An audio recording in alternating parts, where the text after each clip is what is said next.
ఓ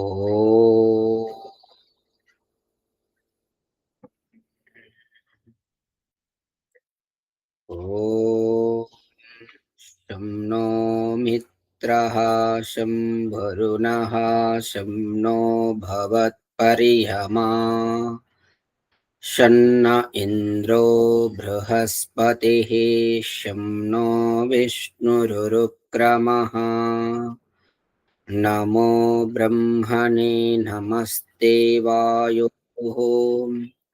త్వమేవ ప్రత్యక్షం బ్రహ్మాసి త్వామేవ ప్రత్యక్షం బ్రహ్మ వదిష్యామి ఋతం వదిష్యామి సత్యం వదిష్యామి తన్మామవతు తద్భక్తారమవతు అవతు మాం అవతు భక్తారం ఓం శాంతి శాంతి శాంతి.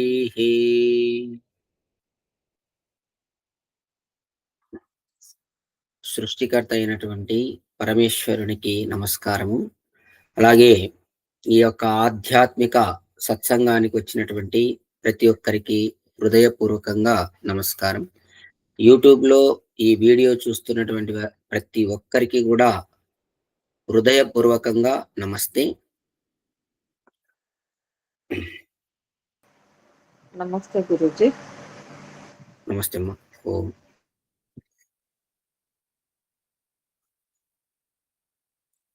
మనం మొట్టమొదటగా భగవంతుని ప్రార్థనా మంత్రాన్ని, ఒక మంత్రం గురించి మహర్షి దయానంద సరస్వతి, కలియుగ ప్రవక్త దేవ దయానంద సరస్వతి రచించినటువంటి గ్రంథం ఆర్యాభివినయం. ఈ యొక్క గ్రంథం ఒక్కటి మనం చదివితే మనం పూర్తిగా భగవంతుని తెలుసుకోగలుగుతాం. మనం మన మానవ జీవితంలో ముఖ్య ధర్మము భగవంతుని తెలుసుకోవడమే. భగవంతుడు తెలుసుకోవడానికి ఎక్కడో లేడు, అంతటా ఉన్నాడు, పరిపూర్ణుడై ఉన్నాడు. అయినప్పటికీ మనం తెలుసుకోలేకపోతున్నాం. ఇప్పటికి ఎన్ని జన్మలు గడిచినాయో, ఎన్ని యుగాలు గడిచినాయో మనకు తెలియదు. చాలా మందికి అసలు పునర్జన్మ, మళ్ళీ జన్మ ఉందా, కర్మ సిద్ధాంతం నిజమేనా, ఈ విధంగా ఎన్నో సందేహాలు, ఎన్నో డౌట్లు, ఎన్నో మూఢనమ్మకాలు, ఆ విధంగా అవన్నీ పెట్టుకొని జీవిస్తున్నారు. అన్ని ఉండి అరే ఇవన్నీ సత్యమా అసత్యమా ఆలోచన చేసి వాటిలో సత్యం ఎంత ఉంది, అసత్యం ఎంత ఉంది అని గ్రహించుదామనే ఆలోచన లేదు. అట్లే మూఢనమ్మకాలతో గడుపుతూ ఉన్నారు. అట్లే జీవితాలన్నీ అయిపోయేసుకుంటున్నారు. కాబట్టి ఇదంతా కూడా చాలా నష్టం. ఒక ఉపనిషత్తులో మహర్షి చెప్పడం జరిగింది, యచే దవేది మహతి వినష్టిహి. ఈ మానవ జీవితాన్ని నష్టం చేసుకోవడం అనేది ఎంత గొప్ప నష్టం అంటే దాన్ని చెప్పలేమని చెప్పాడు ఋషి. అతిపెద్ద గొప్ప నష్టం ఏంటంటే మానవ జీవితాన్ని నష్టం చేసుకోవడం. నష్టం చేసుకోవడం అంటే ఏంటి అంటే ప్రాపంచిక జీవితంలో ఉండడమే నష్టం చేసుకోవడం. ఈ ప్రాపంచిక సుఖాలే పరమావధి. ఇంకా దీనికంటే భిన్నమైంది ఇంకొకటి ఏది లేదు.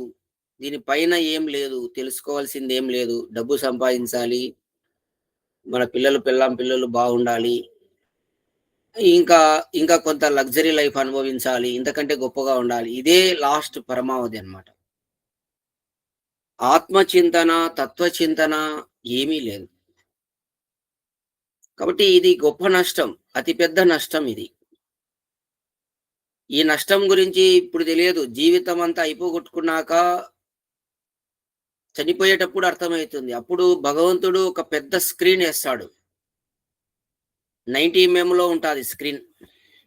మీరు ఇంట్లో పెద్ద టీవీ కొనుకొచ్చుకుంటారు కదా, పెద్ద పెద్ద టీవీలు అందరూ. ఇంకా దానికంటే పెద్దగా సినిమాలు పెద్ద స్క్రీన్ ఉంటుంది. అంత పెద్ద స్క్రీన్ లో చూపిస్తాడు సినిమా, పిక్చర్ చూపిస్తాడు అందరికి. ఏది తీరా ప్రాణాలు పోయేటప్పుడు చూపిస్తాడు. రే నువ్వు ఏమేం చేసావో చూసుకో ఒకసారి ఆ స్క్రీన్ లో అని చెప్పి. నువ్వు చేయకూడనివి ఏం చేశావు, చేసినవి ఏం చేశావు, అన్ని పిక్చర్ చూపిస్తాడు. అప్పుడు నువ్వు చాలా దిగులు పడతావు. నేను నా జీవితాన్ని ఎంత నాశనం చేసుకున్నా, నా జీవితంలో తట్టి లేపే వాళ్ళు వచ్చినప్పటికీ నేను మేలుకోలేదు. అయ్యో ఎంత పని అయిపోయిందని. అప్పుడు నువ్వు ఏం చేసినా ఏం కాదు, అప్పుడు దేహం విడిచిపోవాలి. కాబట్టి అందరూ కూడా మన ముఖ్య ఉద్దేశమైనటువంటిది పరమాత్మను తెలుసుకోవడం, సృష్టికర్తను తెలుసుకోవాలి. ఎలా తెలుసుకోవాలి అంటే మనకు ఋషులు దాన్ని తెలుసుకునేటటువంటి పద్ధతి కూడా చెప్పారు. ఆ పద్ధతిలో మనం భగవంతుణ్ణి తెలుసుకోవాలి. సరే, ఆ పద్ధతి మనము ప్రతిరోజు యూట్యూబ్ ద్వారా ఎన్నో సందేశాలు చేస్తున్నాం, భగవంతుని తెలుసుకునేటటువంటి పద్ధతులు చెప్తున్నాం. ఎవరైతే గ్రహిస్తుంటారో గ్రహించడమే కాకుండా ఆచరణ కూడా చేయాలి. ఆచరించినప్పుడే ఫలితం ఉంటుంది. ఆచరించకుండా వినడం వల్ల ఏ ఫలితము లేదని ఈ కఠోపనిషత్తులోనే వస్తుంది, మీరందరూ వింటారు. నాయమాత్మ ప్రవచనేన న లభ్యః. కేవలము శ్రవణము చేయడము, వినడము, అధ్యయనం చేయడము, ప్రవచనాలు చెప్పడము, దీని ద్వారా పరమాత్మ జీవాత్మ దర్శనం జరగదు. నీవు సాధన చేసి ఆ సాధనలోనే ఆత్మ పరమాత్మలను తెలుసుకోవాలే గాని స్వయంగా అభ్యాసం చేసి తెలుసుకోవాల్సిందే. వినడం ద్వారానే రాదు. కాబట్టి అందరూ కూడా ఈ సత్యాన్ని తెలుసుకోవాలి, గుర్తుపెట్టుకోండి. తర్వాత అదే కాకుండా మనము 100 సార్లు చదివినా ఒకసారి విన్నా ఒకటే అని గుర్తుపెట్టుకోండి. నీవు 100 సార్లు చదివినేది ఒక్కసారి వింటే చాలు, అంత పవర్ ఉంటుంది దానికి, వినేదానికి. కాబట్టి అందరూ శ్రద్ధగా వినడానికి ప్రయత్నించండి. ఈరోజు మంత్రము ప్రార్థనా మంత్రం.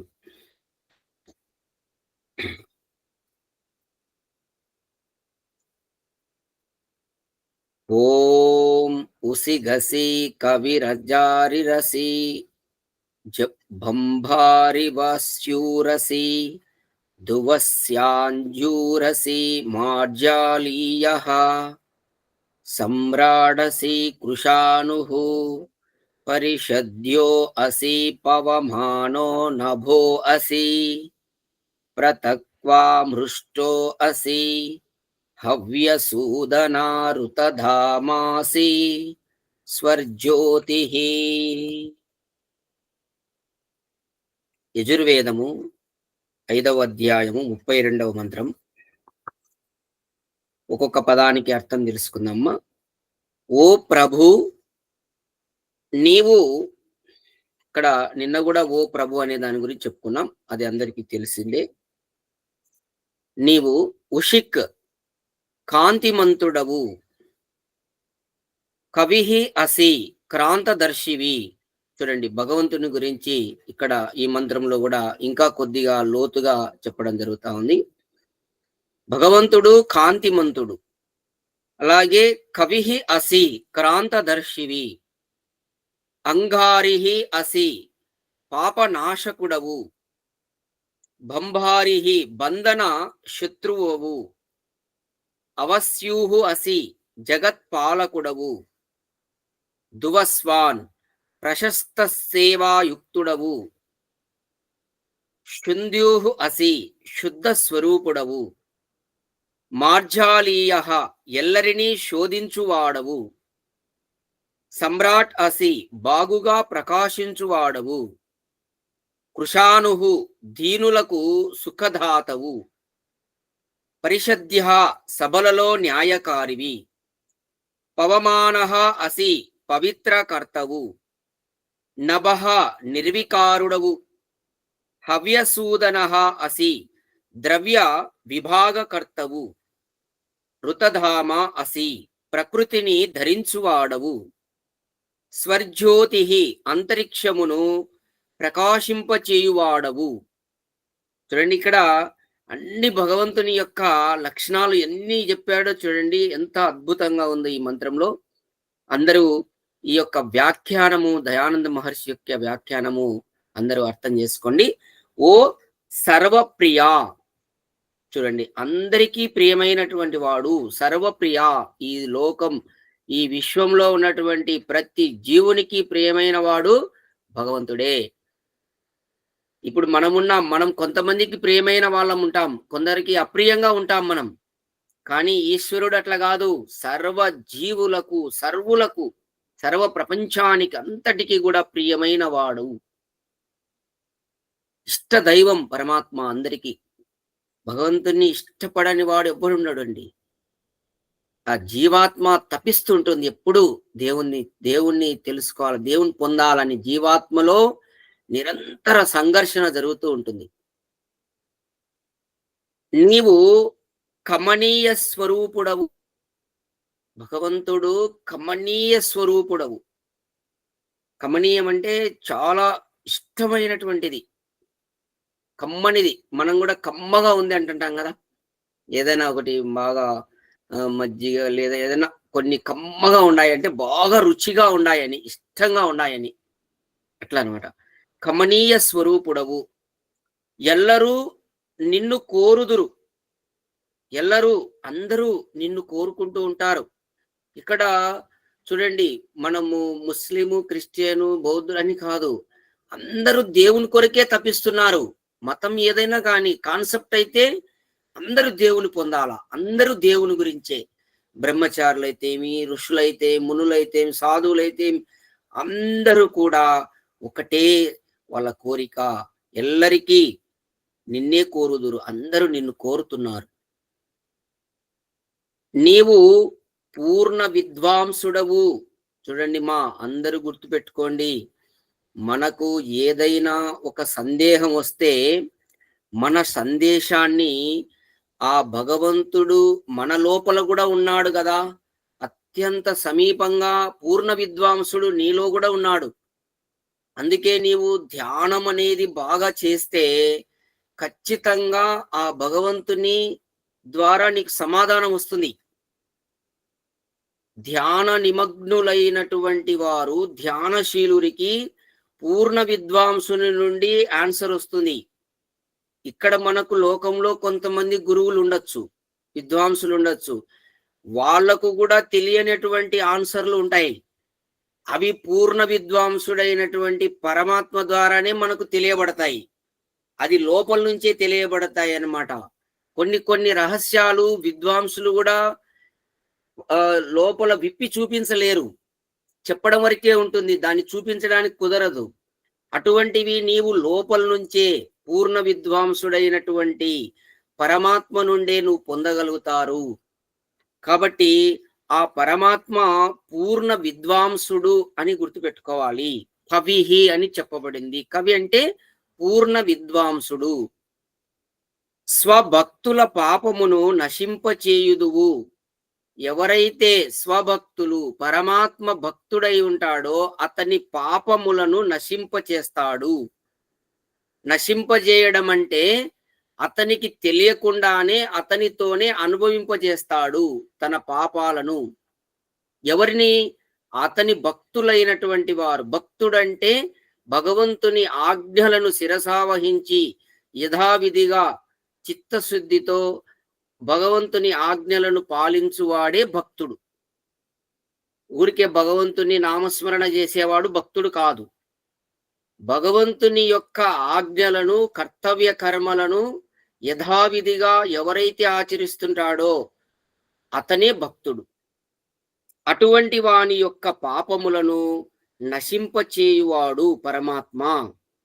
అలాగే సర్వ జగత్ పాలకుడవు. ఈ యొక్క విశ్వమంతా, ఈ సర్వ జగత్తు అంతటిని పాలకుడు, పోషించువాడు, నడిపేవాడు పరమాత్మనే. అన్నాది పదార్థములను భక్తులకు ధర్మాత్ములకు నొసంగకూరుదువు. చూడండి, ఇక్కడ భగవంతుడు ఈ అన్నాది పదార్థాలన్నిటినీ కూడా ఎవరికి ఇవ్వాలని కోరుతుంటాడు? తన భక్తులకు, ధర్మాత్ములకు వస్తాయి. చాలా మంది ఈ ధర్మ మార్గంలో ఉండి కూడా భయపడుతుంటారండి. నాకు ఎట్లబ్బా, భృతి ఎట్లబ్బా అని ఆలోచన చేస్తుంటాడు. అవసరమే లేదు. ఈడ ఖచ్చితంగా ఈ మంత్రంలో చెప్పాడు చూడండి, ధర్మాత్ములకు తన భక్తులకు ఎప్పుడు లోటు ఉండదు. అన్నాది పదార్థాలు వాళ్ళకు ఖచ్చితంగా వస్తాయి. మాకు కూడా ఒకసారి మా గురువు గారు మా ఇంటి దగ్గరకు వచ్చినప్పుడు అదే మాట చెప్పాడు. మన ఓం గురూజీ ఏం చెప్పాడంటే, మీరు చేస్తూ ఉండండి, ఎట్లా కావాలో అట్లా వస్తాయి, మీరు చేయండి అంతే, చేస్తూ ఉండండి, సమాజాన్ని నడుపుతూ ఉండండి, అన్నీ వస్తాయి, ఎట్లా వస్తాయో అట్లా వస్తాయి అన్నాడు. అదే విషయాన్ని ఇక్కడ ఈ మంత్రం ద్వారా కూడా తెలియజేయబడతా ఉంది. విద్వాంసులకు అంటే అన్నాది పదార్థములను భక్తులకు ధర్మాత్ములకు నొసంగగూరుదువు, అంటే వాళ్ళకి ఇవ్వడానికి రెడీగా ఉన్నాడు, వాళ్ళకి ఇస్తూ ఉంటాడు. అలాగే విద్వాంసులకు నీవు సేవనీయతముడవు. విద్వాంసులకు నీవు సేవనీయతముడవు అంటే విద్వాంసులు సేవించేటటువంటి వాడు భగవంతుడు. నీవు శుద్ధ స్వరూపుడవు. పరమాత్మ శుద్ధమైనటువంటి స్వరూపం అది. అందరూ గుర్తుపెట్టుకోండి, పరమాత్మ తత్వము అత్యంత శుద్ధము. ఆ శుద్ధమును తెలుసుకోవాలంటే నీవు శుద్ధంగా ఉండాలి. నీవు అశుద్ధంగా ఉండి శుద్ధమును తెలుసుకోలేవు ఎన్నటికీ. కాబట్టి నీలో అశుద్ధం ఏంటి? రాగద్వేషాలు. మొట్టమొదటి అశుద్ధం ఇది. ఈ రాగద్వేషాలు ఎవరు నాశనం చేసుకుంటారో, పోగొట్టుకుంటారో వాళ్ళు శుద్ధంగా ఉంటారు. అప్పుడే శుద్ధ స్వరూపుణ్ణి తెలుసుకుంటారు. సర్వ జగత్తును శోధింతువు. ఈ జగత్తంతటిని శోధిస్తాడు. బాగా శోధించడం అంటే మనం కూడా ఏదన్నా మనం పిండి కానీ ఏదైనా తెచ్చుకొని జల్లెడతో ఇట్లా శోధి చేస్తాం కదా, ఫిల్టర్ చేస్తాం కదా. ఏదైనా దాంతో చెత్త చెదారం ఉంటే అంతా పోయి మళ్ళీ శుద్ధమైన దాన్ని తీసుకుంటాం. అట్లా శోధిస్తాడు మొత్తం అంత జగత్తునంతటిని కూడా. అంటే ఆయనకు తెలియందంటూ ఏది ఉండదన్నమాట, అన్నిటినీ శోధిస్తూ ఉంటాడు. నీవు రాజాది రాజవు. భగవంతుడు రాజాది రాజు అంటే రాజులకు రాజు. ఈ లోకంలో రాజులు అంటే ప్రధానమంత్రులు ఉంటారు కదా, అధ్యక్షులు ఆ దేశానికి. అటువంటి రాజులకే రాజు భగవంతుడు. దీనులకు సుఖదాతవు. ఎవరైతే దీనులు ఉంటారో వాళ్ళను కూడా సుఖింపజేస్తుంటాడు.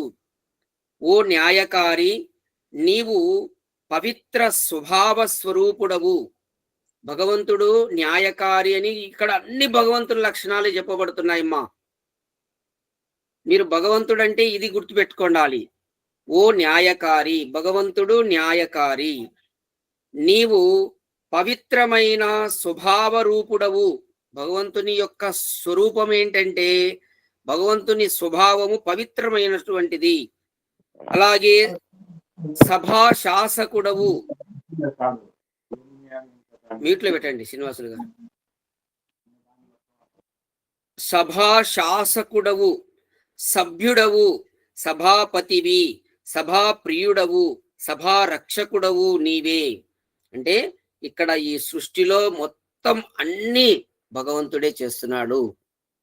అంటే ఇక్కడ ఈ సృష్టి అనేది అంతా ఒక రాజ్యంగా తీసుకుంటే అందులో సభా శాసకుడు పరమాత్మనే, సభ్యుడవు పరమాత్మనే, సభాపతివి, సభా ప్రియుడవు, సభా రక్షకుడవు నీవే. అలాగే ఓ నిర్వికార, ఆకాశము వలె క్షోభరహితుడవు, అతి సూక్ష్ముడవు అగుటచే నక పదవాచ్యుడవు. చూడండి, ఇక్కడ ఆకాశము వలె క్షోభరహితుడవు. భగవంతునిలో ఏ విధమైనటువంటి క్షోభము లేదు, అంటే దుఃఖం లేదు. క్షోభం అంటే బాధ, ఇటువంటివన్నీ దుఃఖము, అవన్నీ దరిద్రము, ఇదంతా అటువంటిది ఏమి లేదు భగవంతునిలో. అతి సూక్ష్ముడవు అగుటచే నభ పదవాచ్యుడవు.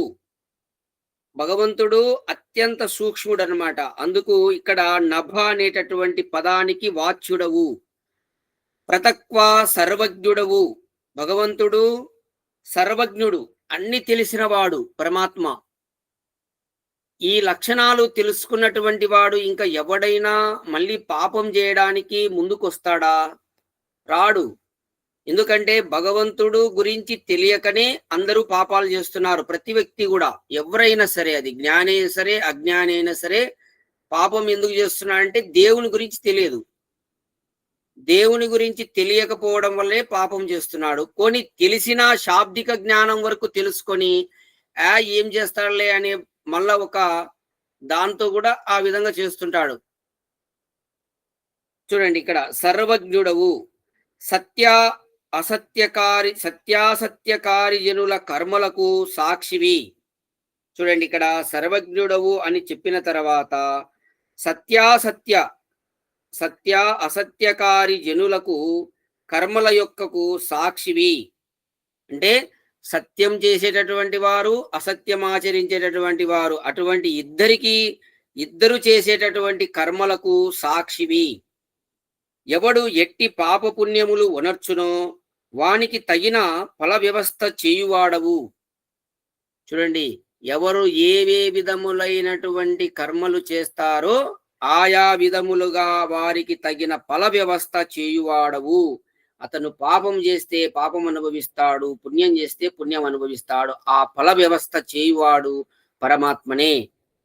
అయితే నువ్వు ఇప్పుడు పుణ్యం చేసి ఇప్పుడే నీకు రావాలంటే రాదు. నేను ఇప్పుడు యజ్ఞం చేసినా నాకు ఇప్పుడే నా కోరిక నెరవేరాలంటే నెరవేరదు. సందర్భం వచ్చినప్పుడే నెరవేరుస్తాడు. దానికి టైం ఉంటుంది, ఇంత పీరియడ్ అని. ఆ ఏ పీరియడ్ లో నీకు ఎప్పుడు ఇవ్వాలనో, ఏ సందర్భంలో ఇస్తే నీకు ఎక్కువ లాభం కలుగుతుందో, మేలు కలుగుతుందో, నువ్వు ఆనందిస్తావో, సుఖపడతావో అప్పుడు ఇస్తాడు అన్ని.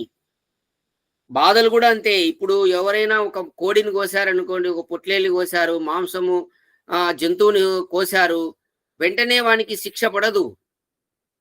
అయితే కొంత పడుతుంది, అది లోపల అతను గుర్తించాడు, కానీ పెద్ద శిక్ష మాత్రం తర్వాత ఉంటుంది.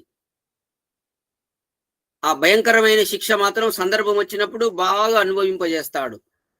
ఆ సందర్భం రావాలి. అయితే ఈ పాపపుణ్యాల వ్యవస్థ అంతా సందర్భం వచ్చినప్పుడే అనుభవింపజేస్తుంటాడు.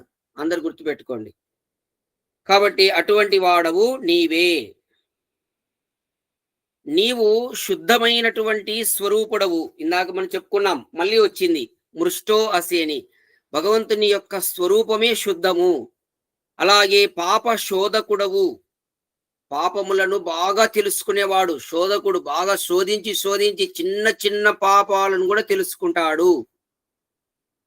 పెద్ద పెద్దవి తెలుసుకుంటాడు, చిన్నవి ఇది ఏం లే అనుకుంటున్నారేమో అన్నిటినీ తెలుసుకుంటాడు. పాపం చిన్నటి కూడా తెలుసుకుంటాడు బాగా శోధించి. తర్వాత మిష్టములు, సుగంధయుక్తములు, రోగనాశకములు అగు వస్తువులతో వాయువు, వృష్టి, జలములను శుద్ధమునర్చువాడవు. చూడండి, మనము రోజు మలమూత్రాదుల ద్వారా ఈ ప్రకృతిని అంతా అశుద్ధం చేస్తున్నాం. అశుద్ధము చేసినప్పటికీ మళ్ళీ మార్నింగ్ లేచాలకల్లా మళ్ళీ శుద్ధంగా తయారై వస్తుంది ఈ ప్రకృతి అంతా. అట్లాగిన భగవంతుడు ఏ రోజుకి ఆ రోజు శుద్ధంగా చేయలేదనుకో, ఈ ప్రకృతి ఎవరు జీవించలేరు. ఇంకా ఇప్పటికి సృష్టి పుట్టి 198 కోట్ల సంవత్సరాల నుంచి ఎవరెవరు ఎంతెంత అశుద్ధం చేసింటారో చూసుకోండి. పుట్టినప్పటి నుంచి మనం కూడా ఇప్పటి వరకు ఎంత అశుద్ధం చేసింటాం, ఎంత మలమూత్ర విసర్జన చేసింటాం చూడండి. దానివల్ల ఎంత వాసన వస్తుంది. మనమే ముక్కు మూసుకొని కూర్చుంటాం లెటిన్లో కూర్చున్నప్పుడు. అందరూ మన వాసన మనమే భరించలేం. ఇంకా పుట్టినప్పటి నుంచి ఇప్పటి వరకు ఎంత ఏంటాదో చూసుకోండి. మళ్ళీ దాన్ని అంతా ఎవరు శుద్ధి చేస్తున్నారు రోజు? ఈ ప్రకృతిని అంతా అంటే పరమాత్మ శుద్ధి చేస్తున్నాడు రోజు, ఎవ్రీ సెకండ్. ఈ రోగనాశకములు అగు ఈ మిష్టములు, సుగంధయుక్తములు, రోగనాశకములు అగు వస్తువులతో ఈ వాయువు, వృష్టి, జలములను శుద్ధమునర్చువాడు పరమాత్మనే. ఇప్పుడు మనం యజ్ఞం చేసినంత మాత్రానే ఆ యజ్ఞంలో నుంచి వచ్చేటటువంటి వాయువు, ఆ యొక్క పొయ్యి వెంటనే ఆ పొగ ద్వారా పోయి ఆ జలాన్ని, వాయువును అది డైరెక్ట్ శుద్ధి చేయలేదు. ఆ క్రియ చేసేవాడు భగవంతుడు. అర్థమవుతుందమ్మా? జడము పోయి జడాన్ని శుద్ధి చేయలేదు. మళ్ళా అక్కడ ఒక చైతన్య పదార్థం పరమాత్మ ఉంది. ఇప్పుడు డాక్టర్ ఉన్నాడు, మందు ఇస్తాడు. ఆ మందు రోగి మింగుతాడు. మింగిన తర్వాత లోపల క్రియ జరగాలి కదా. మందు పోయి పని చేయాలి కదా. పని చేపించేవాడు ఎవరు? దేవుడే. పోయి మందు డైరెక్ట్ గా జడ పదార్థం పోయి జడమును మళ్ళీ శోధించి చేయలేదు. అది దానికి అంత శక్తి లేదు. మందు జడమే, శరీరము జడమే. కానీ ఆ మందు లోపల పోయిన తర్వాత దాన్ని ఆ క్రియ చేపించి నీ రోగాన్ని బాగు చేసేటటువంటి శక్తి పరమాత్మది. అందరు గుర్తుపెట్టుకోండి. ఇది పరమాత్మ చేసే శక్తులు చెప్తున్నాడు ఇక్కడ ఈ మంత్రం ద్వారా. కాబట్టి ఆ విధంగా నీవే ఓ భగవన్, నీ ధామము సర్వగతము, సత్యమును, స్వహ, నీవు సుఖస్వరూపుడవు, సుఖ ప్రకాశకుడవు.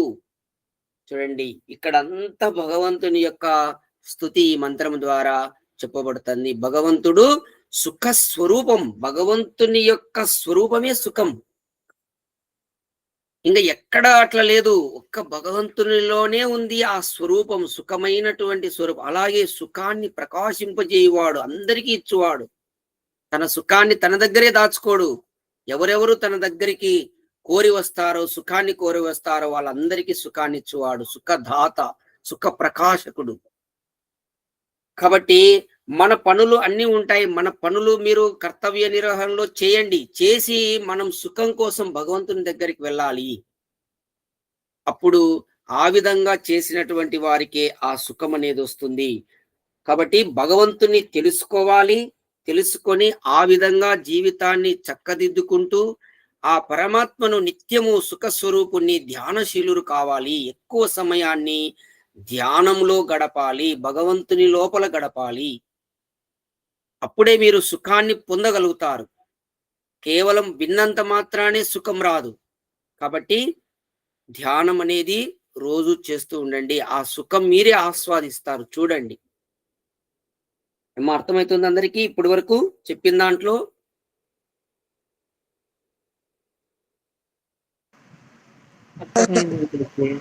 రైట్ మా. ఏమన్నా ఇప్పుడు చెప్పిన వరకు సందేహం ఉంటే అడగండి, లేకుంటే కఠోపనిషత్తులోకి వెళ్దాం. ఈశ్వరుని యొక్క గుణకర్మ స్వభావములు చెప్పాడు ఈ మంత్రం ద్వారా మనకు. ఇప్పుడు దయానంద మహర్షి, అది స్వయంగా దయానంద మహర్షి రాసినటువంటి వ్యాఖ్యానమ్మా. ఇప్పుడు నేను చదివినదంతా ఏదో సామాన్య మనుషులు రాసినది కాదు.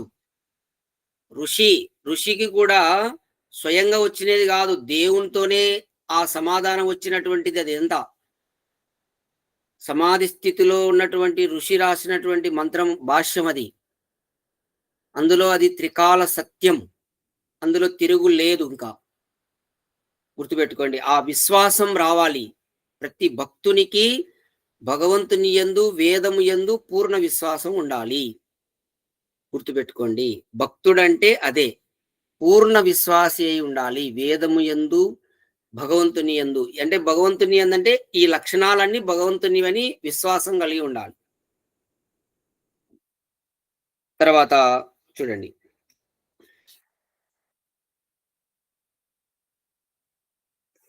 నిన్నటి రోజున మనము ఏం చెప్పుకున్నామా?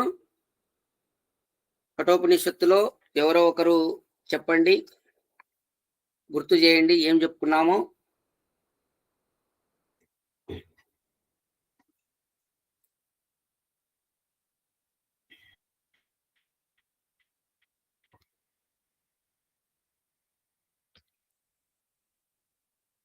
ఏం చెప్పుకున్నామ్మా?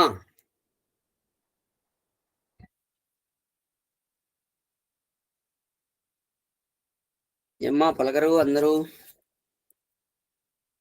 మోక్ష మార్గానికి ఒక సత్య మార్గము, ఒకటి ధర్మం అని చెప్పారు గురుజీ.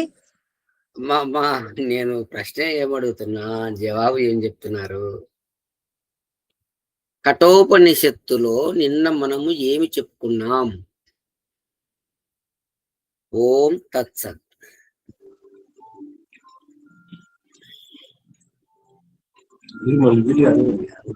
నచికేతుడు ఉన్నాడా లేదా? హలో గురూజీ. ఉన్నాడు. భగవంతుడు ఉమ్, ఈ సృష్టిని లయము చేసి 36,000 పర్యాయములు. స్వామి నచికేత, ఉమ్, నేను అడిగిన ప్రశ్న ఏంటి, నువ్వు చెప్పే జవాబు ఏంటి స్వామి? నువ్వు చెప్పేదేది? నిన్న కఠోపనిషత్తులో ఏమి చెప్పుకున్నాం? ఇంకా అదే కదా గురూజీ చెప్పుకోండి. లాస్ట్కి వచ్చింది మీకు సరే అండి, ఓకే. సరే సరే, మీకు ప్రశ్న వేద విద్య వద్దులేండి ఆఫ్ సత్య విద్య గురించి చెప్పినాక మళ్ళీ లాస్ట్ 36,000 పర్యాయములు భగవంతుడే. ఓకే ఓకే, రైట్ మా రైట్ మ్యూట్ లో పెట్టుకోండి. సరే, ఇక నుంచి ప్రశ్నలు అడగద్దని నాకు ఈరోజు అర్థమైపోయింది. ఏం విజయం గారు? ఓకే, చూడండి, మీరు వింటున్నారు కానీ మీకు అప్పటికప్పుడు అర్థమవుతుంది ఏది చెప్తున్నాడు, ఏది వింటున్నామని పూర్తిగా దాని మీద అంతగా మీకు లేదు. వినలేము గురుజీ, సరిగ్గా వినలేము. భోజనాలు అవుతుండే అటు కొంచెం ఇటు కొంచెం సరే ఓకే గురుజీ, వింటాము. రైట్ మా. ఇప్పుడు ఏంటంటే ఇక్కడ కఠోపనిషత్తు, నేను ఫస్ట్ మీకు చెప్పేది ఏంటంటే ఒక మంత్రం గురించి ఉపదేశం ఉంటుంది.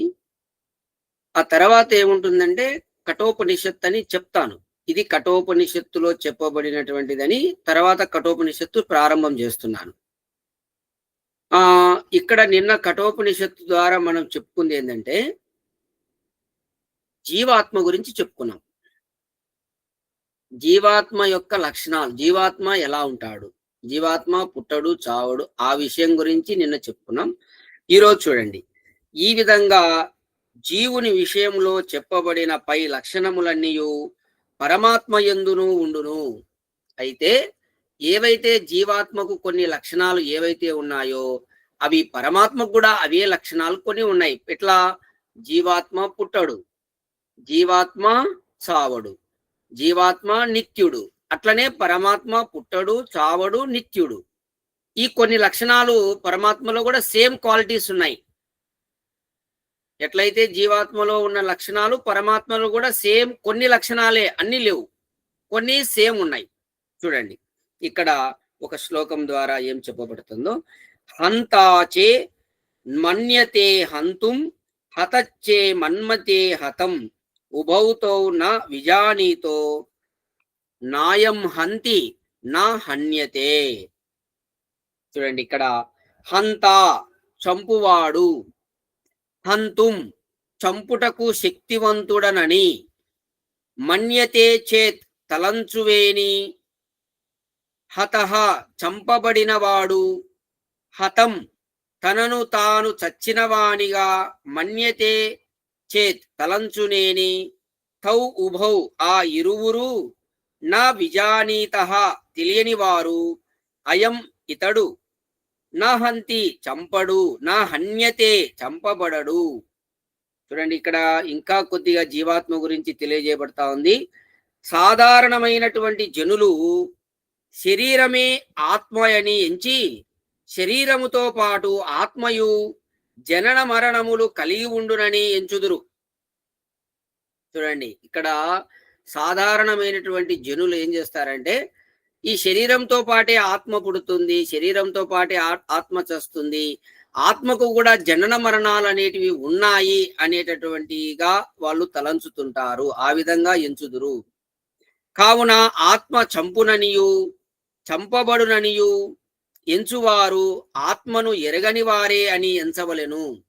ఎవరైతే ఆత్మ చంపబడుతుంది, అది చస్తుంది అని ఎవరైతే అనుకుంటారో అటువంటి వారంతా ఆత్మ గురించి తెలియని వారే, ఎరగని వారే అని ఎంచవలెను. గుర్తుపెట్టుకోండి, నేను వాడిని చంపుతా, వాని కథ చూస్తా, వాడిని ఎట్ట తిరిగి చంపుతా అని అంటుంటారు కదా ఈ సినిమాలలో, అందుకు చూస్తుంటారు కదా డైలాగులు. అదంతా వాళ్ళకి ఏం తెలియదని ఆత్మతత్వం అన్నమాట. నేను చంపుతా, నన్ను వాడు చంపుతాడేమో అని అనుకునేవానికి కూడా ఆత్మతత్వం తెలియదు. చంపుతా అనేవానికి, చంపబడతాను అనేటటువంటి వాడికి ఇద్దరికీ తెలియదు ఆత్మతత్వము. వాళ్ళంతా సాధారణమైన జనులు అంటున్నాడు ఇక్కడ ఋషి. ఈ జీవాత్మ పరమాత్మలకు సంబంధించినటువంటి సామాన్య లక్షణములు ఇంతవరకు పూర్వం చెప్పబడినవి. ఇవి సామాన్యమైన లక్షణాలు. ఇప్పుడు పరమాత్ముని విశేష లక్షణాలు, అతనిని ఎరుగు విధము, తత్ఫలమును యముడు వివరించుచున్నాడు. అయితే ఇక్కడ సామాన్య లక్షణాలు పరమాత్మునివి, జీవాత్ముని చెప్పినాడు. అయితే ఇక్కడి నుంచి, ఈ రోజు నుంచి విశేషంగా పరమాత్ముని గురించి చెప్పబడుతుంది. తర్వాత ఆ పరమాత్మను ఎట్లా తెలుసుకోవాలి, ఎట్లా పొందాలి, పొందిన తర్వాత ఫలం ఏంటి, దాన్ని పొందినాక ఏం ఫలం మనకు లభిస్తుంది, లాభం ఏంటి, ఆ విషయాలన్నీ ఇక్కడి నుంచి వస్తాయి. చూడండి. అనోరణీయాన్ మహతో మహీయాన్ ఆత్మా అస్య జంతోర్ నిహితో గుహాయాం త మక్రతుః పశ్యతి వీతశోకో ధాతు ప్రసాద మహిమాన ఆత్మనః. చూడండి ఇక్కడ ఏం చెప్పబడుతుందంటే, అనోహో అణువు కంటెను, అనీయాన్ మిక్కిలి సూక్ష్మము. పరమాత్మ తత్వం చెప్పబడుతుంది. బాగా అందరూ శ్రద్ధగా వినండి. అణువు కంటే సూక్ష్మము. మహతః ఆకాశాది మహాపదార్థముల కంటెను. మహతః అంటే ఇక్కడ ఆకాశాది మహాపదార్థముల కంటెను. ఆకాశం అన్నిటికంటే పెద్దదని మనం తెలుసు కదా, అటువంటి దాన్ల కంటే కూడాను. మహీయాన్ మిక్కిలి గొప్పది. ఆత్మ అంతటా వ్యాపకముండు పరమాత్మ. ఇక్కడ పరమాత్మను కూడా ఆత్మ అనేటటువంటి పదంతో సంబోధన చేస్తున్నాడు, పిలుస్తున్నాడు. అస్య ఈ జంతోహో ప్రాణి యొక్క గుహాయాం హృదయ దేశమునందు విహితః దాగి ఉన్నది. తం అట్టి పరమాత్మను అక్రతుః దృష్టాదృష్ట విషయ భోగరూప ఫలాపేక్ష లేక శాంతచిత్తుడైన వ్యక్తి వీక శోక దుఃఖ విముక్తుడై దాత ప్రసాదాత్ చిత్త ప్రసన్నత వలన ఆత్మనః పరమాత్మ యొక్క మహిమానం మహిమను గొప్పతనాన్ని పశ్యతి తెలుసుకొనును. చూడండి, ఈ విధంగా పదము యొక్క అర్థం ఈ విధంగా ఉంది. భావార్థము, ఇక పరమాత్మ లోకమునగల సూక్ష్మములగు పదార్థముల కంటేను సూక్ష్మము. అందరూ గుర్తుపెట్టుకోండి, పరమాత్మ ఈ లోకములో ఉండే పదార్థాలు ఏవైతే ఉన్నాయో వాటి కంటేను సూక్ష్మం. ఈ లోకములో సూక్ష్మం అంటే ఏంది? అత్యంత సూక్ష్మము అణువు. అణువు కంటే సూక్ష్మం పరమాత్మ. నీకు అణువే కనపడదు. ఉదాహరణకు ఇప్పుడు ఈ గుడ్డ ఉంది. ఇప్పుడు గుడ్డ ఉంది కదా, దీంట్లో ఇట్లా నిలువు పోగులు ఎన్ని ఉన్నాయి, అడ్డపోగులు ఎన్ని ఉన్నాయి, 1 ఇంచుకి మనం చూసి చెప్పలేం. ఏమ్మా మీరు చెప్తారా? చెప్పలేము గురూజీ. ఇట్లా 1 ఇంచి తీసుకోండి. 1 ఇంచి తీసుకొని 1 ఇంచిలో అడ్డపోగులు ఎన్ని వచ్చినాయి, నిలువు పోగులు ఎన్ని వచ్చినాయి చెప్పండి. చెప్పలేరు. ఇది సూక్ష్మమైందే కానీ మీరు చెప్పలేరు. దీన్ని చూసి చెప్పాలంటే ఏది? భూతద్దం తీసుకోవాలి. భూతద్దం తీసుకొని దీన్ని ఇట్లా పెడితే దగ్గరగా పోయి చూస్తే అప్పుడు అడ్డపోగులు కనపడతాయి, నిలువు పోగులు కనపడతాయి. ఎంచవచ్చు ఎన్ని ఉన్నాయి అనేది. అంటే ఇది సూక్ష్మమైందే మనకు తెలియకుండా ఉంది, ఇంత చిన్నది. ఇంకా దీనికంటే సూక్ష్మం అణువు. అణువు కంటే సూక్ష్మమైంది లేదు ఈ సృష్టిలో. స్థూల పదార్థాలను సూక్ష్మం చేసుకుంటా పోతే చిట్ట చివరగా మిగిలేది అణువు. ఆ అణువు కంటే సూక్ష్మము పరమాత్మ ఎట్లా కనిపిస్తాడు? ఆలోచించండి కొద్దిగా బుద్ధితో. అణువు కంటే సూక్ష్మమైన దాన్ని మనం కళ్ళతో ఎలా దర్శిస్తాం? అణువే కనపడదు కళ్ళకు. మన శరీరంలో ఉండేటివన్నీ కూడా అణువులు, పరమాణువులే.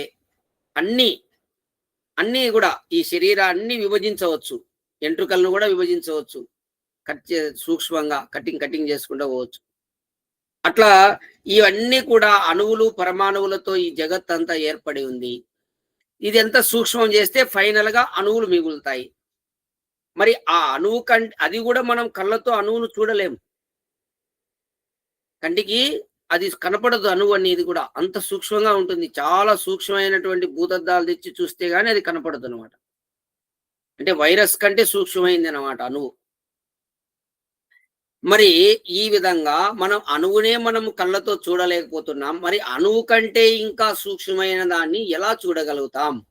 నేను దర్శనం చేసుకొని వస్తున్నా వెంకటేశ్వర స్వామిని, లేదంటే శ్రీశైలంలో మల్లికార్జున స్వామిని దర్శనం చేసుకొని వస్తున్నా అని అంటే ఎట్లా అది సాధ్యం చెప్పండి? ఆడ చూసింది నువ్వు ఈశ్వర దర్శనమా? ఏం దర్శనం అది? బొమ్మను చూసి వచ్చావు, జడ పదార్థాన్ని చూశావు. అంతకంటే ఏం చూశావు చెప్పు? ఏం చూస్తారు అంతకంటే? అణువు కంటే సూక్ష్మమైన దాన్ని కళ్ళతో ఎలా చూడగలుగుతారు? చూడలేరు. గుర్తుపెట్టుకోండి, పరమాత్మ తత్వము అది. మనం కళ్ళతో చూసేది కాదది. కంటికి కనిపించనిది అది. అత్యంత సూక్ష్మమైంది అది. ఆకాశాది వ్యాపక పదార్థముల కంటేను వ్యాపకము. అయితే అది ఆకాశాది పదార్థముల కంటేను, ఆకాశం వ్యాపకమైంది, అంతటా వ్యాపించి ఉంది ఆకాశం. ఇక్కడ చాలా స్పష్టంగా చెప్తున్నాడు చూడు, ఆకాశాది వ్యాపక పదార్థముల కంటేను వ్యాపకము. అంటే ఈ ఆకాశం అనేది అంతటా ఉంటుంది, అది వ్యాపక పదార్థం మనం చూసే దాంట్లో. అటువంటి పదార్థాల కంటేను, దానికంటేను ఇంకా వ్యాపకం. అంటే ఆ ఆకాశానికి కూడా వ్యాపించి ఉంటుంది అన్నమాట. అటువంటి పెద్ద పెద్ద పదార్థాలను కూడా ఇది వ్యాపించి ఉంటుంది. ఏమో అర్థమైందా? పాఠంలో ఉంది గురుజీ, అణువు కంటే సూక్ష్మము వాడ ఆకాశం మించిన వాడ. అణువు కంటే సూక్ష్మ రూపంలో ఉంటాడు.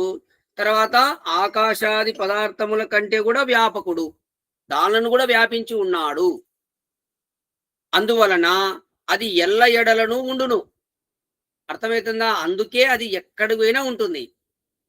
ఎక్కడి పోయినా ఎల్ల ఎడల నువ్వు యాడికన్నా పో, ఎంత లోపలికి పో, రహస్యానికి పో, ఎక్కడికి పోయినా ఉంటుంది ఆ పరమాత్మతత్వం. ఎందుకు? అత్యంత సూక్ష్మము, అత్యంత వ్యర్థ వ్యాపకము కాబట్టి ఉంటుంది. ఎక్కడి పోయినా ఉంటుంది. నువ్వు ఎక్కడ తిరగాల్సిన అవసరం లే, నీ ఇంట్లోనే నువ్వు కూర్చొని చేయొచ్చు. ఎందుకంటే నువ్వు ఉన్న ప్రదేశంలో కూడా ఉంది ఆ దైవతత్వం. చాలా మంది ఏమనుకుంటుంటారంటే ఎక్కడో పోయి నేను సరించాలా, ఆడికి పోవాలా, ఈడికి పోవాలా, ఈ ఆత్రం దండిగంటదనమాట. ఏమన్నా కొండలో పోయి చేయాలా? ఎక్కడ పోయి చేస్తావు? నీ ఇల్లు కంటే పెద్ద స్వర్గం నీకు ఏది లేదు. అందరు గుర్తుపెట్టుకోండి, నీ ఇంట్లోనే నువ్వు తరించవచ్చు. నీకు జ్ఞానం ఉండాలంతే. నీ ఇంట్లోనే నువ్వు భగవంతుని ధ్యానం చేసి తరించవచ్చు. ఆడికో ఈడికో టైం వేస్ట్ అంతా. ఎక్కడ పోయినా నువ్వు ఏం చేయలేవు. ఆడిపోతే కొత్త సమస్య వస్తుంది, కొత్తది ఉంటుంది. నీ ఇంట్లో నీకు స్వర్గం, నువ్వు రాజు. నువ్వు ధ్యానం చేస్తే నీకు అడ్డం ఉండదు. కాబట్టి చాలా మందికి ఆ కొండలో పోయి ఈ ధ్యానం చేయాలి, ఆడిపోయి ఈ ధ్యానం చేయాలనేటటువంటి ఆత్రం ఉంటుంది. అది వదులుకోండి. అక్కడ పోయి మీరు ఏం సాధించేది ఉండదు.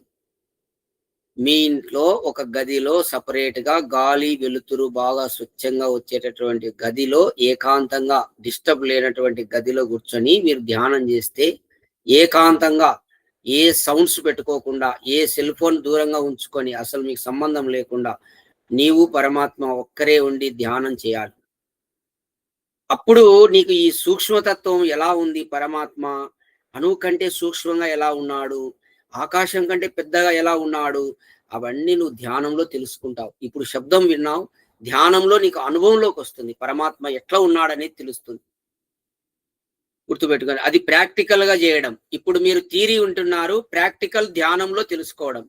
ఒకటే సూత్రమ్మా, అందరూ థియరీ విన్న తర్వాత ప్రాక్టికల్ అంటే ధ్యానమే. పరమాత్మని తెలుసుకునేటటువంటి ప్రాక్టికల్ ఏంటంటే ధ్యానం. చెప్పండి అందరూ. పరమాత్మను తెలుసుకోవడం ధ్యానం ఒక్కటే మార్గం. అది ప్రాక్టికల్ అని చెప్పండి, ప్రాక్టికల్ మార్గం. మనం కూడా థియరీ విన్నాక ప్రాక్టికల్స్ చేస్తుంటాం కదా, సైన్స్ కెమిస్ట్రీలో. అట్లా ప్రాక్టికల్ చేయడం అంటే ధ్యానమే. కేవలం థియరీ వింటానే అందరికీ రాదు. ప్రాక్టికల్ గా మనము ధ్యానం చేయడం ద్వారానే భగవంతుని దర్శనం అవుతుంది. అంటే ఆ ప్రాక్టికల్ అంటే ఏంది? ధ్యానంలో కూర్చోవడమే ప్రాక్టికల్. అప్పుడే నువ్వు విన్నదంతా అనుభవంలోకి తెచ్చుకుంటావు. మీరు బాగా 2-3 గంటలు, రోజు 4 గంటలు విన్నారండి. విని ఆ రోజు కనీసం ఒక అర్ధగంట కూడా మీరు ధ్యానం చేయలే. మీ మైండ్ అంతా బరువు, అది మీకు అర్థం కావడంలే. బరువు మోస్ అంటారు అంతా. ఆ బరువు అంతా మోయకూడదు. ఆ బరువు దించుకోవాలంటే నువ్వు ధ్యానం చేస్తే బరువు దిగిపోతుంది ఏ రోజు ఆ రోజే. ఏదైతే వింటున్నామో ఆ విన్నదాన్ని ధ్యానంలో బాగా మననం చేయాలి. లోతుగా నిధిధ్యాసనం చేసి ఆ పరమాత్మను లోపల పట్టుకోవాలి ధ్యానంలో, మనం విన్నదాని ద్వారా. మీరు ధ్యానం చేయకుండా కేవలము వింటూ ప్రవచనాలు ఎన్ని విన్నా ఉపయోగం లేదు. రోజు కొంత విను, కొంత ధ్యానం చేయి. అప్పుడు నీ పురోగతి చూడెట్లుంటుందో, అద్భుతంగా ఉంటుంది పురోగతి, అద్భుతం. నీకే తెలుస్తుంది. నీకే ఇంకా ఇంకా నువ్వు ఆనందం పొందుతుంటావు. ఇంకా పొందాలని ఇంకా ఫాస్ట్గా వెళ్ళిపోతుంటావు. నువ్వు ధ్యానం చేయలేదనుకో, నీకు ఊరికే వింటుంటావు. చెవులకు ఒక్కటి ఆనందం కలుగుతూ ఉంటుంది, శ్రవణానందం, అంతే, ఏముండదు. కాబట్టి ఇక్కడ చూడండి, చాలా చక్కగా పరమాత్మ తత్వాన్ని తెలియజేస్తున్నాడు. ఆ పరమాత్మ తత్వము ఎల్ల ఎడలా ఉండును, అంతటా ఉంది. ఎట్లా ఉంది అంతటా అంటే అత్యంత సూక్ష్మంగా ఉంది, అన్నిటినీ ఆవరించి ఉంది, వ్యాపకమై ఉంది. తర్వాత మనుష్యుడు పరమాత్మను సాక్షాత్కారము చేసుకొనుటకు వీలైనటువంటి స్థానము హృదయము అగుటచే ఇక్కడ ప్రత్యేకముగా పరమాత్మ హృదయమున ఉన్నట్లు వర్ణింపబడినది.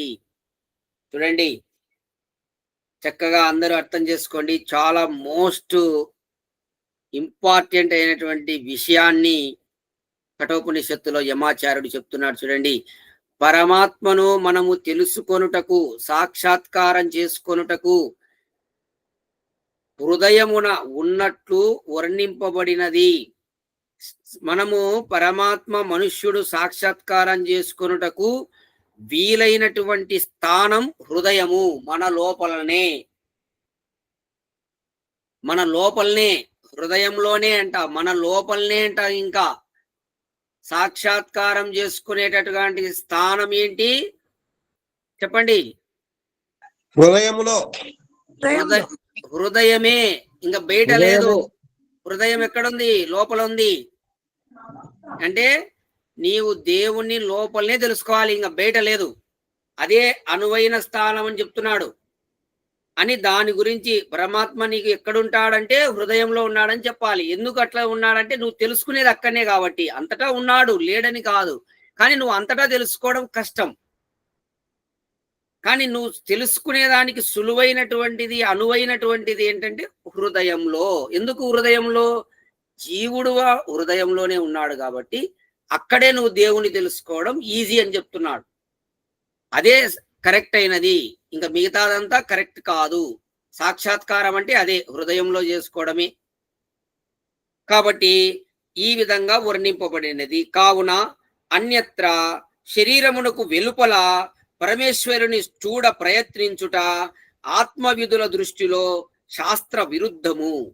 చూడండి, నేను దేవుణ్ణి రాయిలో కూడా చూస్తానంటారు కొంతమంది, నాతో వాదించారు. దేవుడు సర్వవ్యాపకుడు కదా, ఆ రాయిలో కూడా దేవుడు ఉంటాడు కదా, నేను రాయిలో కూడా దేవుడు చూసుకుంటున్నా అంటాడు. అది శాస్త్ర విరుద్ధమయ్యా, అది చెప్తున్నాడు ఇక్కడ. ఆత్మవిధుల దృష్టిలో అంటే ఆత్మ సాక్షాత్కారం చేసుకున్నటువంటి వారి దృష్టిలో అది విరుద్ధమైన ప్రక్రియ. అట్లా నువ్వు చూడలేవు, నీ చేత కాదది. కాబట్టి అది శాస్త్ర విరుద్ధమైనటువంటిది. శాస్త్ర విరుద్ధం అంటే వేద విరుద్ధము. బయట భగవంతుని చూడడం అనేది వేద విరుద్ధము. స్పష్టంగా అర్థమవుతుందా? కాబట్టి పరమాత్మను హృదయములో సాక్షాత్కారము చేసుకొనుటకు ఐహిక ఆముష్కిక సుఖేచ్ఛలను విడిచి ఫలాపేక్ష లేక వేద విహిత క్రతువులను శుభకర్మములను చేయవలెను. ఇప్పుడు ఈ శ్లోకంలో 3 పాయింట్లు చెప్పబడినాయి చూడండి. ఫస్ట్ పరమాత్మ ఎట్లా ఉంటాడు అని చెప్పబడింది. తర్వాత ఎక్కడ ఉంటాడు అని చెప్పబడింది, హృదయంలో అని చెప్పబడింది. తర్వాత ఎట్లా పొందాలంటే వేద విహిత కర్మలను ఫలాపేక్ష లేకుండా చేయాలి. శుభకర్మలన్నీ కూడా ఫలాపేక్ష లేకుండా చేస్తే ఆ పరమాత్మను తెలుసుకునే దానికి ఆస్కారం ఉంది. వేద విహిత కర్మలు, వేదములో చెప్పబడిన కర్మలను ఫలము కోరకుండా, అర్థమవుతుందా? ఐహిక ఆముష్కిక సుఖేచ్ఛలను విడిచి, ఐహిక అంటే నాకు ఇప్పుడు సుఖంగా ఉండాలి, తర్వాత ఆముష్కికము అంటే నేను చనిపోయిన తర్వాత కూడా మంచి జన్మ రావాలని పుణ్యకర్మలు చేస్తుంటారు, అది కూడా విడవాలి. చాలా మంది ఏం చేస్తుంటారంటే దాన ధర్మాలు చేస్తుంటారు. ఎట్లా వాళ్ళ కోరిక ఏముంటుందంటే సరే మళ్ళా జన్మన్న మంచి జన్మ రావాలా అని కోరుకుంటుంటాడనమాట. అది కూడా విడవాలి. నీకు ఈ జన్మలో సుఖాన్ని కోరకూడదు, మరుసటి జన్మలో సుఖాన్ని కోరకుండా, ఫలము కోరకుండా, ఆ విధంగా ఫలాపేక్ష లేకుండా వేద విహిత కర్మలను శుభకర్మలను ఎవరైతే చేస్తారో వాళ్ళు సాక్షాత్కారం చేసుకుంటారు. అర్థమవుతుందా? ఆ విధంగా వేద విహిత క్రతువులను శుభకర్మలను చేయవలెను. అందువలన అతని చిత్తము ధర్మ అధర్మ రూప సంస్కారరహితమై నిర్మలమగును. ఆ విధంగా కర్మలు చేయడం వల్ల అతని చిత్తం అనేది నిర్మలమైతుంది. చాలా అందులో ఏ విధంగా ధర్మాధర్మ రూప సంస్కారరహితమై నిర్మలమగును, బుద్ధి యందు ప్రసన్నత ఏర్పడును. ఎవరైతే ఈ విధంగా, భగవద్గీతలో కూడా శ్రీకృష్ణ భగవానుడు ఇదే చెప్పాడమ్మా, నిష్కామ కర్మ అన్నాడు. నిష్కామ కర్మ అంటే అక్కడ నిష్కామ వేద విహిత కర్మలని, కర్మ అంటే వేదంలో చెప్పబడినదే కర్మ అని పేరు. నీ బుద్ధి పుట్టేట్టు నేను యాటలు కోస్తా, తర్వాత సారా అమ్ముతా, ఇవన్నీ కర్మలు కాదు. నీ బుద్ధికి తోచినటువంటి కర్మలన్నీ చేస్తే అవన్నీ కర్మల కింద లెక్క కాదు. కర్మలంటే వేదములో మానవుడికి ఏవే కర్మలు చేయాలనో అవే కర్మలు అంటారు. అటువంటివి నిష్కామ కర్మలను ఫలాపేక్ష లేకుండా ఎవరైతే ఆ విధంగా చేస్తూ ఉంటారో అటువంటి వానికి బుద్ధి యందు ప్రసన్నత ఏర్పడును. తన బుద్ధిలో ప్రసన్నత అనేది వస్తుంది, చిత్తము నిర్మలమైతుంది. అట్టి బుద్ధియే పరమాత్మ మహిమను గుర్తించును. చూడండి, ఇక్కడ మనం భగవంతుని యొక్క మహిమలను దేని ద్వారా గుర్తించాలంటే బుద్ధి ద్వారా. బుద్ధిలో ప్రసన్నత రావాలి. ప్రసన్నత రావాలంటే నిష్కామ కర్మలను చేయాలి. వేద విహిత కర్మలను నిష్కామ భావంతో చేస్తూ ఉంటే నీ బుద్ధిలో ప్రసన్నత వచ్చి ఆ బుద్ధితో భగవంతుని యొక్క మహిమలను నువ్వు గుర్తిస్తావు. అంతటా అతనికి శోకము కలగదు, ఇంకా అతనికి దుఃఖం కలగదు, ఆత్మానందం కలుగును. ఆ తర్వాత దుఃఖము లేకుండా అతనికి ఆత్మానందమును పొందుతాడు. ఏమా, ఆత్మానందం అంటే పరమాత్మ యొక్క ఆనందాన్ని పొందుతాడు. అర్థమవుతుంది అందరికీ? బాలబ్రహ్మంకు అర్థం కాదు, ఇప్పుడు వచ్చాడు. సరే, మళ్ళా వీడియో పెడతాము యూట్యూబ్ లో. అందరూ రాని వాళ్ళు మళ్ళీ మళ్ళీ చూడండి. వచ్చిన వాళ్ళు పెద్ద మేధావులు అనుకొని చూడకుండా వదలాకండి. మీరు 10 సార్లు చూడండి, వచ్చిన వాళ్ళు కూడా. కాదు సార్, ఎందుకు ఇంగ్లీష్ లో వస్తుంది యూట్యూబ్ మీది? తప్పకుండా ఇంగ్లీష్ లో వస్తుంది అమ్మా.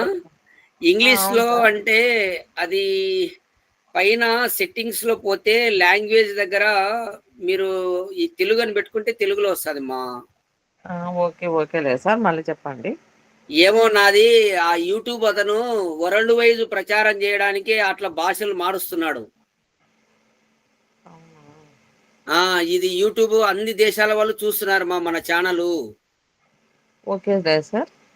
అన్ని దేశాల వాళ్ళు చూస్తున్నారు కాబట్టి వాళ్ళకి తెలుగు అర్థం కాదు కదా, అది ఇంగ్లీష్ లో కన్వర్ట్ అయ్యి వస్తుంది ఆటోమేటిక్. నేనేం కన్వర్ట్ చేయట్లే, వాళ్ళే యూట్యూబ్ వాళ్ళే ఆ విధంగా కన్వర్ట్ చేసేసి పంపిస్తున్నాడు వీడియోను. నేను మాట తెలుగులో చెప్తుంటే ఆటోమేటిక్ ఇంగ్లీష్‌లో అది కింద మీకు చెప్తుంటుంది. అవునవును. అది వేరే ఇతర దేశస్తులకు కూడా అర్థమయ్యేదానికి చెప్తుంది ఆ విధంగా. కాబట్టి మీరేం చేస్తారంటే తెలుగోళ్ళు కాబట్టి పైన లాంగ్వేజ్ తెలుగు అని పెట్టుకుంటే మీరు ఆ సెట్టింగ్స్‌లో పైన యూట్యూబ్ పైన రౌండ్‌గా ఉంటుంది సెట్టింగ్స్ అని. దాన్ని క్లిక్ ఓకే. చేస్తేనే ఓకే. లాంగ్వేజ్ వస్తది. లాంగ్వేజ్ మీద తెలుగు అని నొక్కండి. ఓకే. అప్పుడు ఓకే. యూట్యూబ్ లో పోయిన తర్వాత గురూజీ ఓపెన్ లింక్ అనుకుంటే తెలుగు వస్తుంది మొత్తం. అట్లమ్మా కొంచెం ఆ అది ఓపెన్ చూసుకోండి. లింక్ మీద ఎందుకంటే ఓపెన్ లింక్ అని వస్తుంది. దాని మీద నొక్కితే హ్మ్. ఓకే. Okay sir. అవును. అవును. ఈ నాగవేణి మేడం చెప్పినట్టుగా నాకు ఇంకా 4, 5 మంది గూడా మన సభ్యులు, యోగా సభ్యులు గూడా సార్ ఇంగ్లీష్‌లో వస్తుందని చెప్పారు. చెప్పిన వాళ్ళకి గూడా ఈ విధంగా తెలుగు అని పెట్టుకోండి సెట్టింగ్స్‌లో పోయి. అది నేను ఇంగ్లీష్‌లో పెట్టలేదు. అది యూట్యూబరే ఆ యూట్యూబ్ అతనే దాన్ని ఇంగ్లీష్‌లో ట్రాన్స్‌లేట్ చేస్తున్నాడు. నిన్న బాలబ్రహ్మం సార్ గూడా మెసేజ్ సార్ చేశాడు. సార్ అది కాదు సార్. ఇప్పుడు బాలబ్రహ్మ ఇప్పుడు సార్ మీరు అవునవును పంపించిన దాని మీద అవునవును వేస్తేనేమో అట్లా వస్తది. కానీ కింద ఓపెన్ ఆ! లింక్ ఓపెన్ లింక్ అని కొడితే అప్పుడు మీకు ఇంగ్లీష్ రాకుండా తెలుగే వస్తుంది అన్నట్టు అట్లా. అది అదే అందరూ గమనించండి.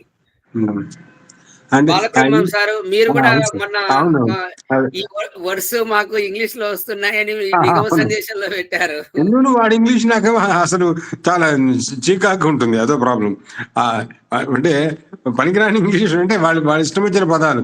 మనం ఒకటంటే మనం స్వస్తి కనుక అనుకోండి, వాడేదో హెల్త్ అంటాడు, ఏదో అంటే వాళ్ళవి మనం బ్లెస్సింగ్స్ అనుకున్నాం అనుకోండి, వాడికి అంటే మనం ఆశీర్వాదం అనుకోండి, వాటి కొన్ని పదాలు ఇంగ్లీష్లో ఉండవు, సంస్కృత పదాలు.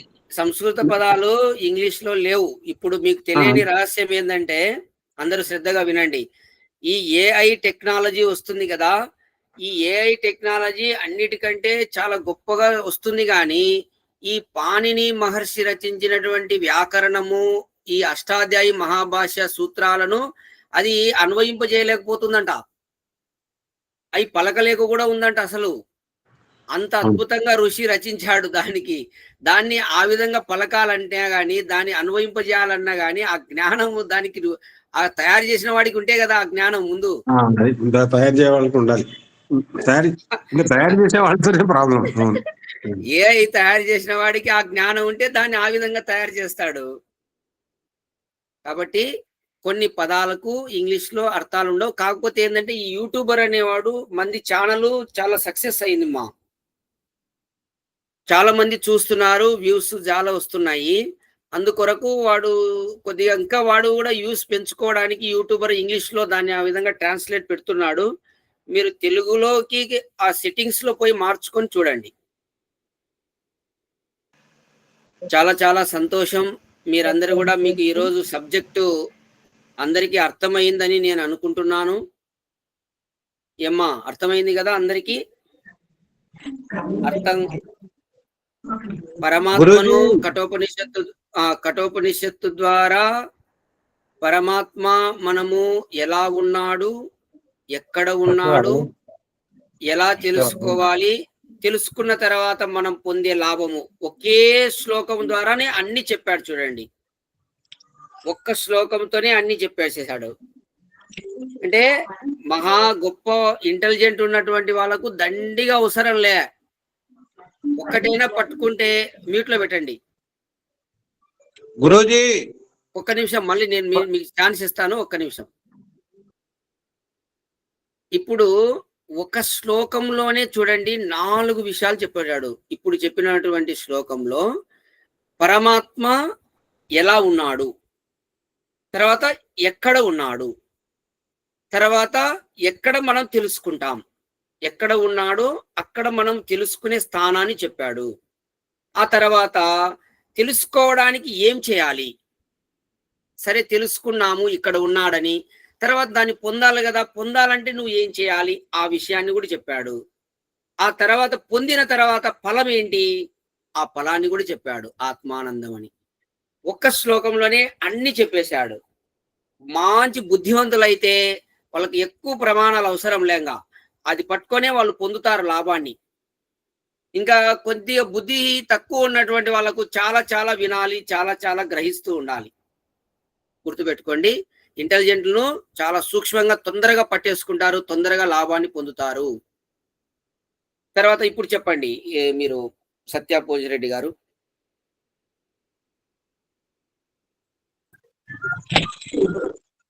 గురూజీ అడుగుతాను ప్రశ్నలు. గురూజీ ప్రశ్నలు అడగకుంటే గనక మొండెద్దు మాదిరైతాం.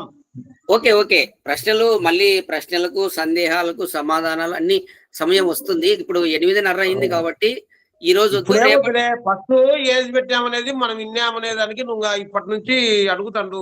నాకు మర్చిపోయినా ఏదో జీవాత్మ అనేది బతికిరాలే, ఏదో మర్చిపోయినానని 36 పర్యాయం మన లాస్ట్ అడిగినా కదా, అదే బతికొస్తుంది నాకు. అట్లా అది కాదు, ఏదానికి క్వశ్చన్ మనకు మననం చేసుకుంటున్నాం, లేకుంటే మననం చేసుకోలేము. సరే ఓకే, సంతోషం.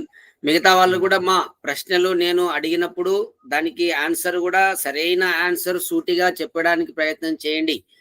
ప్రశ్న ఒకటైతే జవాబు ఒకటి చెప్తే ఏమవుతుందంటే నవ్వుల పాలవుతారు. మీలో ఏం సత్తా ఉంది ఏం లేదనేది అక్కడ బయట పడిపోతుంది. కాబట్టి కరెక్ట్ గా ఆన్సర్ ఇవ్వడానికి ట్రై చేయండి. ఓకే, అందరికీ శాంతి పాఠంతో కార్యక్రమాన్ని ఈ రోజు సత్సంగాన్ని ముగిస్తాం. ఓం అసతో మా సద్గమయా తమసో మా జ్యోతిర్గమయా మృత్యోర్మా అమృతంగమయా. ఓం శాంతి శాంతి శాంతి. అందరికీ నమస్తే. చాలా చాలా మీకు ధన్యవాదములు. శుభమస్తు. ఓం నమస్తే గురు. నమస్తే. అందరికీ నమస్తే.